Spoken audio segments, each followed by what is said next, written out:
Olá, assista a partir de agora o programa TJSC na TV com exclusividade aqui na TVAL. Hoje o nosso entrevistado é o desembargador do Tribunal de Justiça de Santa Catarina, Getúlio Corrêa, que fala sobre o Código Penal Militar.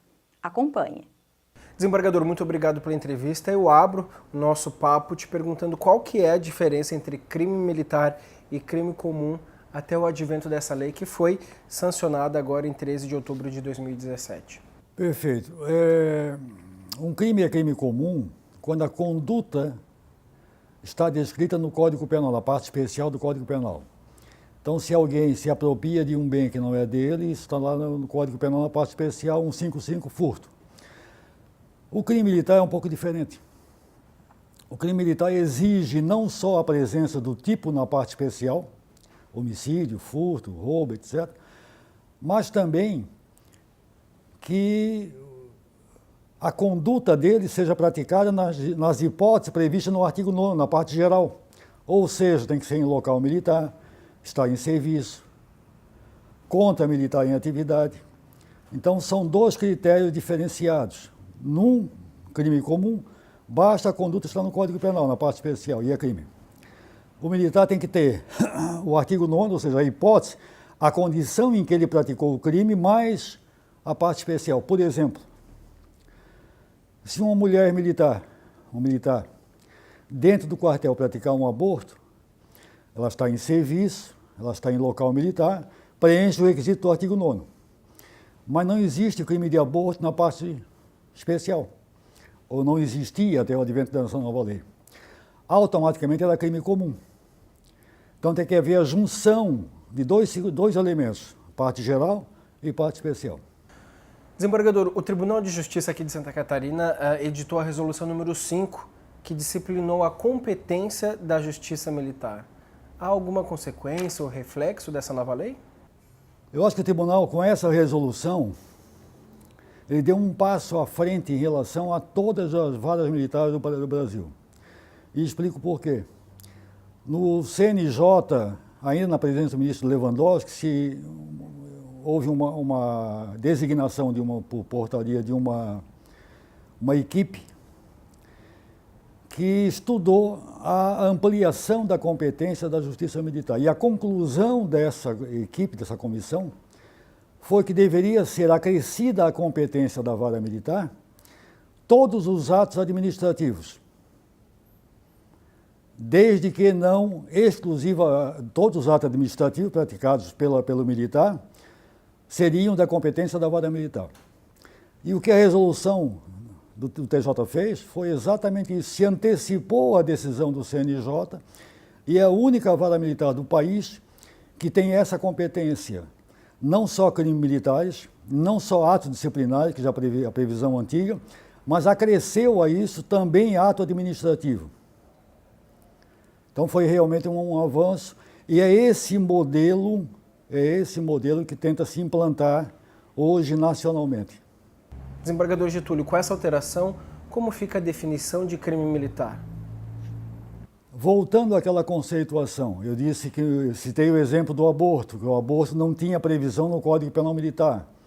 E por que não tinha previsão? Porque o Código Penal Militar é de 1969 e nessa época não existiam militares nas Forças Armadas, mas já existiam nas PM, não nas Forças Armadas. E o Código Penal Militar, como se aplica aos dois, não previa aborto, não previa infanticídio. Essa nova lei, a 13.491, que é um anseio antigo, não talvez na forma como foi redigida, mas é um anseio antigo. E por que é um anseio antigo? Porque o Código Penal Comum periodicamente sofre alterações, acréscimos, novos tipos penais, muda penas, mas o legislador esquece de fazer a adequação do penal comum ao penal militar. Um exemplo, criou-se o crime hediondo no Código Penal Comum. Esqueceu-se que o mesmo tipo penal no Código Penal Militar não é hediondo. Se aumentou a pena do estupro no penal comum. Antigamente era 3 a 8, passou a ser 6 a 10. Esqueceu-se de fazer essa adequação no Código Penal Militar. Então, curiosamente, o penal militar, que tinha penas mais graves que o penal comum, hoje, em alguns aspectos, tem penas menores. Exemplo, estupro. O penal militar tem a pena antiga, 3 a 8. O penal comum é 6 a 10. Então ficou algo incongruente. Se um militar em serviço, dentro de um quartel, praticar um estupro, a pena do Código Penal Militar, 3 a 8. Mas se ele fizer isso fora do quartel, fora de serviço, a pena é comum, 6 a 10. Totalmente incongruente. Devia ser mais gravosa, a pena ser maior, quando ele pratica o crime em serviço, porque é um agente do Estado, em local militar, do que o penal comum. E não é. Então, há muito tempo que há uma defasagem entre o tipo penal comum e militar, entre penas dos dois códigos, porque o legislador esquece de fazer a adequação do penal comum e penal militar. Mudou o penal comum, tem que mudar o penal militar. Isso ocorreu dezenas de vezes. E havia alguns projetos no Congresso que tentavam fazer essa readequação. Mas nunca se discutia até que surgiu essa lei. E essa lei resolveu de uma forma simples, dizendo o seguinte: são crimes militares, os previstos no Código Penal Militar e os previstos na legislação penal, ou seja, todos os outros crimes do Código Penal Comum, de leis especiais 4898, abuso de autoridade, 9455, tortura, enfim, todas as leis, desde que praticados naquelas hipóteses do artigo 9º que eu expliquei anteriormente. Então, se um militar, antes da lei, praticasse um crime de abuso de autoridade, esse crime é crime comum. Se ele praticasse uma lesão corporal e uma prisão ilegal, ele ia responder por 2 crimes. A lesão corporal na vara militar, que tinha previsão, e a prisão ilegal pela lei 4898 na comum. Então criava uma dessintonia total. Você podia, de repente, ser absolvido numa e condenado na outra, de uma forma incongruente até. O que se fez com essa lei agora? Com essa lei, todos esses crimes são crimes militares, repito, desde que praticados nas condições do artigo 9º, em serviço, local militar, contra militar, etc. Então ela corrigiu uma distorção que existia anteriormente e impede que haja decisões incongruentes. Era muito comum isso, você respondia por um abuso e por um crime comum e um crime militar, conexos os dois, mas julgados separadamente. E às vezes haviam decisões conflitantes, se absolvia de um, condenava do outro. Mas quais são os impactos que poderá ter na justiça comum? Tem essa retira da comum muitos crimes. Porque todos os crimes que eram previstos em leis especiais, como eu citei anteriormente, abuso de autoridade 4898, crime de tortura 9455, crime de trânsito, crime ambiental, tudo isso aí estava na lei especial, não estava no Código Penal Militar. E tudo isso era crime comum. Então, todos esses crimes, todos esses processos saem das varas da justiça comum e vai para a vara militar. Não que vá aliviar a vara criminal comum, porque ela tem muito processo. Agora, com certeza vai sobrecarregar a vara militar, que vai ter um volume um pouco maior de processo. Um pouco maior não, substancialmente maior. Lembrando que em Santa Catarina ainda tem um acréscimo que os outros estados não têm, que é o que eu mencionei anteriormente da resolução. Então, em Santa Catarina, além do crime militar, além agora dessa ampliação do conceito de crime militar, ainda tem todos os atos administrativos praticados por militares que são apreciados pelo juiz da vara militar. Então, vai sobrecarregar a vara militar com certeza. Mas pelo menos a decisão fica mais harmônica. As questões, como são pertinentes, fica muito mais harmônica ser decidida por um único juiz, por uma única vara, do que por varas distintas. E impede, como eu falei anteriormente, decisões incongruentes, que seriam resolvidas em grau de recurso no tribunal. Vai ter algum tipo de consequência para a sociedade civil?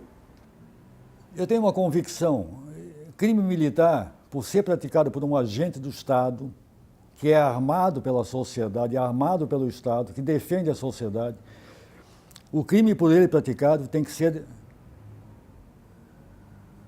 apreciado com muito mais eficácia, muito mais rapidez.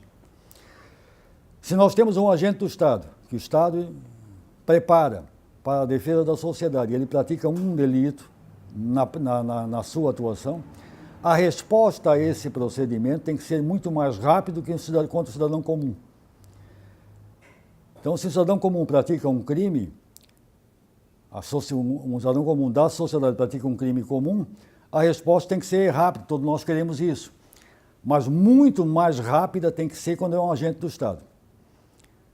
Porque ele praticou um crime contra a sociedade. Então, por essa razão, eu tenho essa convicção de que o crime praticado por um agente do Estado, seja policial militar ou policial civil, tem que haver uma resposta mais rápida, uma decisão mais rápida, seja absolvição, seja condenação. Por mim era isso, não sei se o senhor gostaria de acrescentar alguma outra informação.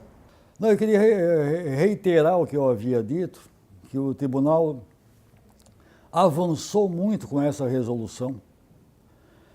O tribunal deu um passo que o CNJ está discutindo e concluiu posteriormente.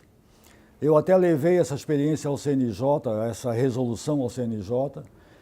A intenção, inclusive, é que essa competência hoje fixada aqui para apreciação de ato administrativo, e eu até explico qual, por exemplo, se um militar quer ser transferido para algum local ou é transferido e quer contestar a sua transferência, se ele é promovido, não é promovido e quer contestar a sua não promoção, essa questão judicial vai ser apreciada pelo juiz de direito da vara militar. E por que se fez essa alteração? Porque o juiz da vara militar tem uma ambiência do cotidiano do meio militar e sabe exatamente as consequências de uma decisão judicial que ele proferir. Esse conhecimento do meio militar, essa vivência com o meio militar, com as leis militares, permite uma decisão muito mais coerente, correta, adequada ao caso concreto. Essa resolução, esse conteúdo da resolução, é que o CNJ está tentando fazer com que os outros estados também ampliem essa competência da mesma forma como foi feito em Santa Catarina. A dificuldade é porque nós fizemos por resolução e alguns estados podem fazer por resolução.